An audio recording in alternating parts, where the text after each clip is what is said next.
All right, for this assignment, you're going to be graphing some tide data and looking at the high versus low tides on this. If you look at the image, we have the Bay of Fundy. You can see April 20th, 2001, that's what it looked like. And then September 30th, 2002, we've got another image. You can see the difference in the water height. And here is an image, Bay of Fundy, July 8th, 2003, and then July 8th at 9:40. So same day, different times. And you can see the difference that that tide has on those boats that are sitting in the harbor. Okay, so those are just some images from satellite and street view. And then we're going to get into some graphing today. So notice that your numbers, you're going to want to pay attention to what the range in the numbers are, because you're going to want to be able to go from 0 up to the highest value. And if we look at that, we're looking at probably right around 38. If you want to just make it go up to 40, that would be sufficient. And notice your times. Your times are AM and PM. They are not military time. But I just want to point out some things when you're doing the graphing portion.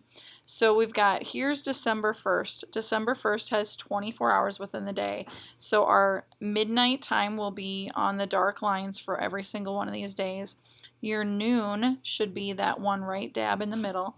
And we have 3 slots in between there. So you should be having it 4 hours apart. So this would be 4 a.m., 8 a.m., noon, 4 p.m., 8 p.m., midnight. And that's how you're going to want to label this going all the way across for these dates from December 1st through December 5th. You're going to use different colors for Mamaroneck and the Bay of Fundy when you're graphing these, and you're going to be making a line graph. So you should be seeing differences in the height as you go across for all the days, and you'll have about 4 points for each date. So take your time, make sure you're getting it as accurate as you can be. And your height, you're going to go here, so you can decide how you're going to label it. But like I said, you're going to want to have 0 at the bottom, and you're going to want to be able to go all the way up to basically 40. So count those lines out, figure out if you need to go by 2s, by 1s. You'll have to count it out to find out how that's going to work out.